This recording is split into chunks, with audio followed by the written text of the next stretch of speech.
Hello everyone. Today we are starting a new chapter, chapter number 11, conic sections. Now in this chapter, we will be studying about certain curves such as circles, ellipses, parabolas and hyperbolas. The name hyperbola and parabolas are given by the person Apollonius. And these curves are called conic sections because they are obtained by the intersection of a plane with a double-napped right circular cone. So that intersection will give you different structures as, or you can say the different sections as circles, ellipses, parabolas and hyperbolas, which we'll be studying here in detail about each of them separately. Now they have certain applications also. What are the applications? They have wide range of applications in planetary motion, automobile headlights, reflectors in flashlights, and design of telescopes and antennas, etc. So we should know what we are studying. For that, is there any application or not? So there are wide range of practical applications. Okay. So now we will be studying the section, each section, or how the cone is giving you these sections. We will study in detail. Okay. Now let's start with the next section, which is sections of a cone. So first we are considering a fixed line L and another line M, which is not actually fixed. It can move, but it can move about this point V. So it is fixed at this point V, and this line M is making an angle alpha with the line L. Okay, so alpha is the angle between L and M. Now what we are doing is we are just rotating this line M about the line L. That means L is fixed and we are just rotating this line like this about this V. Now around this L, when this about this point V we are rotating, what will happen is this will be created. This means in the upper part and in the lower part, like this, you can get a surface generated over there, and that surface will be of the form of a right circular hollow cone. In both the sides you can just feel that you have this conical shape. As we see in fan rotating, only 3 leaves they are, but when they rotate we will feel like circular path, right?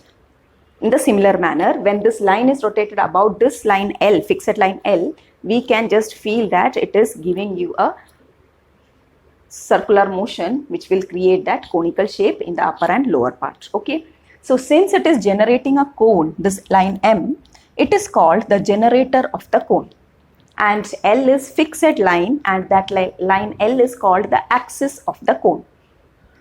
Alpha is the angle between the axis of the cone and the generator of the cone, and V, which is fixed here, this point V is called the vertex of the cone. Okay, and this V is separating the cone into 2 parts, the upper part and the lower part, and both the parts are known as nappes. It is a double napped figure you are getting, and this part is known as upper nape, this one is lower nape. Okay, and now if we intersect a plane with this cone, this conical shape, we will get certain sections, and those are your circle, ellipse, hyperbola and parabola. Now we will see how. Okay, now here we have taken that double napped right circular cone and it has been intersected by the plane. Okay, now this plane is making an angle beta with the fixed line, or you can say with the axis of the cone. Beta is the angle made by the plane with the axis of the cone, and alpha is the angle made by the generator with the axis of the cone. Now according to how it is like intersecting, the plane is intersecting the plane, we will get a section, a cross section, and that cross section will give you different varieties of this conic sections. Now suppose the plane is intersecting this one of the nape. Okay, I have just intersected this in one of the, that is above the vertex. This is the vertex.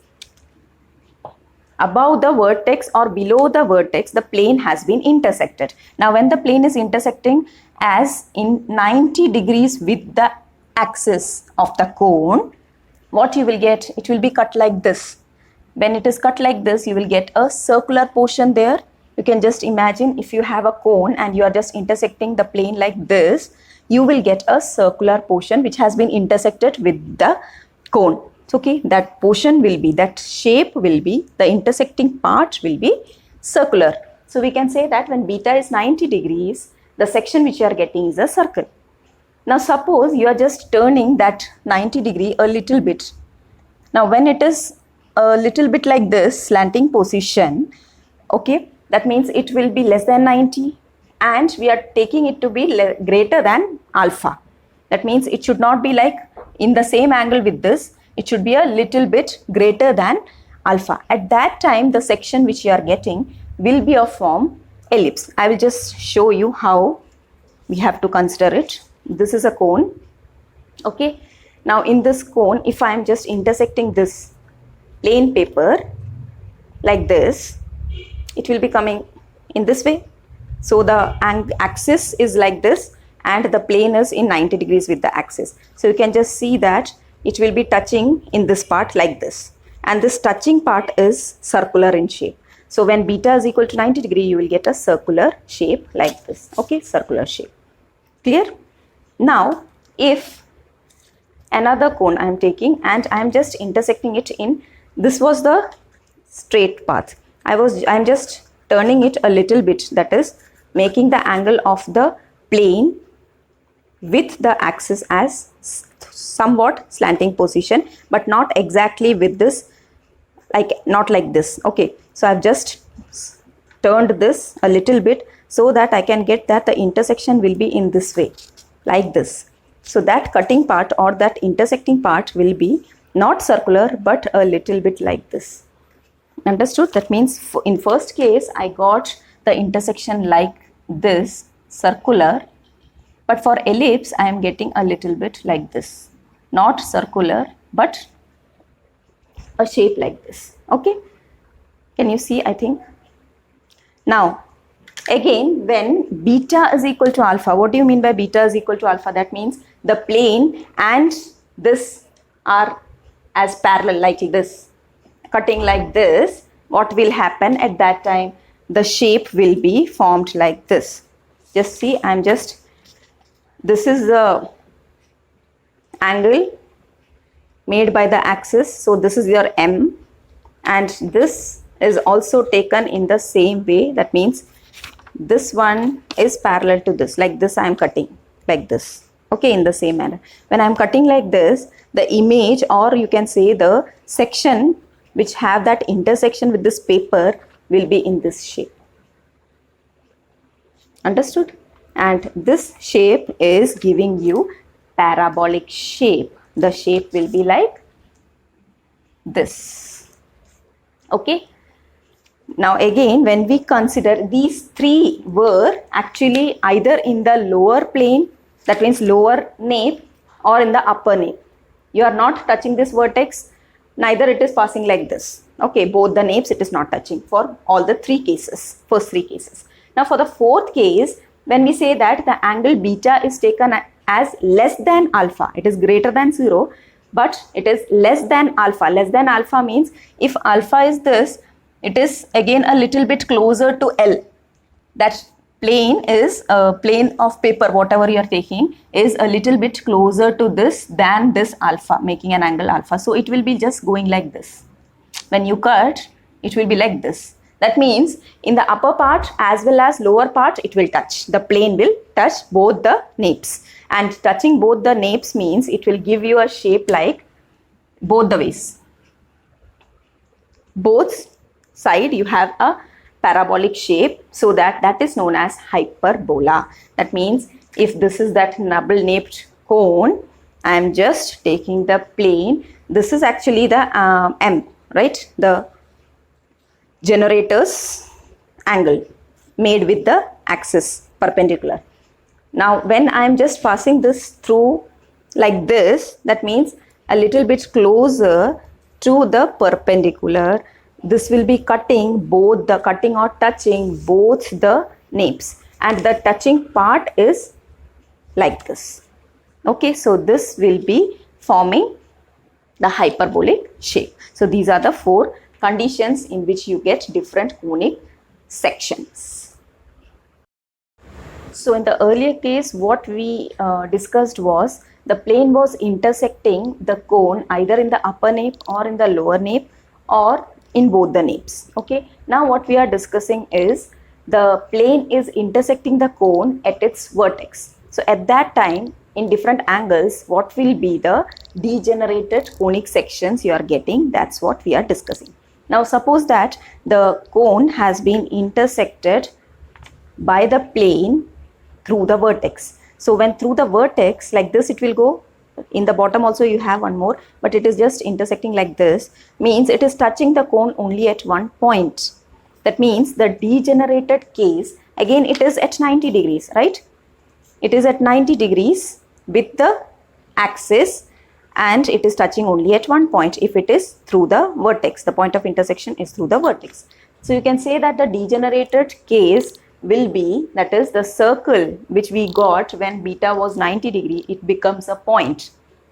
Degeneration means what? It is reducing. So when it was like this, you got a circular shape, and when it is coming like this, touching at the vertex, it is touching only at a point. Okay, so the section will become a point. Now it is the same with the ellipse also. When you are taking the angle, ellipse in the sense, when you are taking the angle like this, that is beta is a little like this, then also it is touching only at that point, that is single point at the vertex. So the degenerated case of the ellipse is also a point. That means in both the cases, that is when alpha less than beta less than or equal to 90, you will get the section to be a point. Now again, if we are taking beta is equal to alpha, what will happen when beta is equal to alpha is, normally in the upper nape when it was cutting, you got like this, okay, a parabolic shape, right?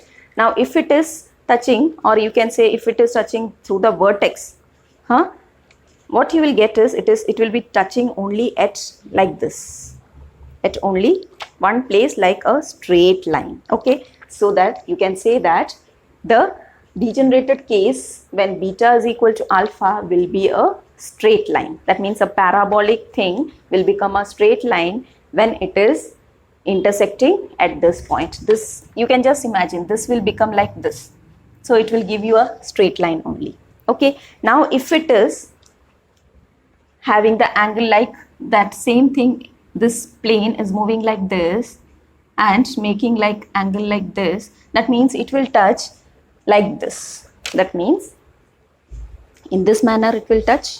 In this manner, when it touches, you can see that you will get here a one line, here a straight line. That means you are getting a two straight lines intersecting at a point, or you can say that a pair of intersecting straight lines will be the degenerated case when beta is less than alpha.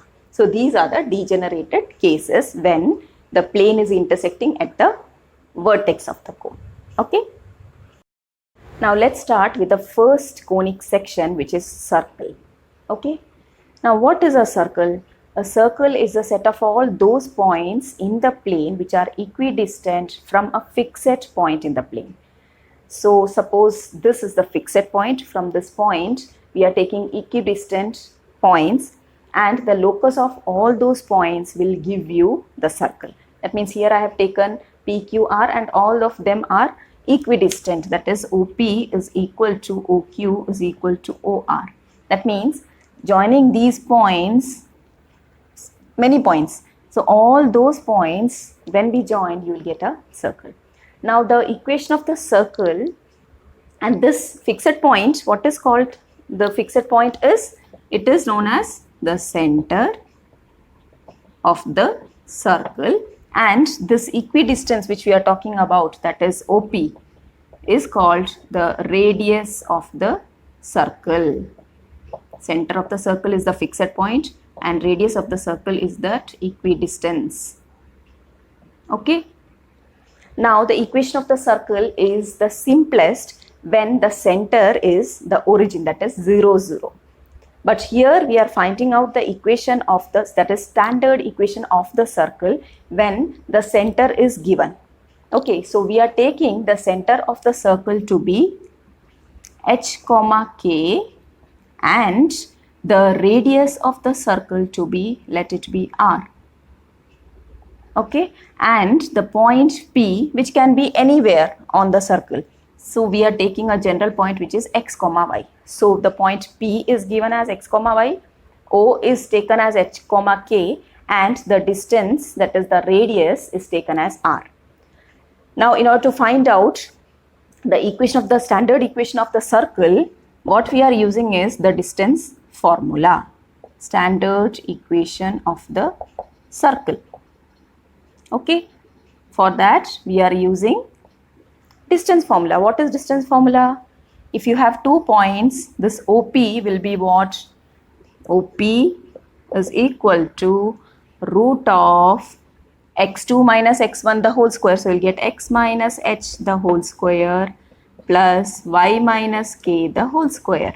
Now what is OP taken as r? So you can say r is equal to root of x minus h the whole square plus y minus k the whole square.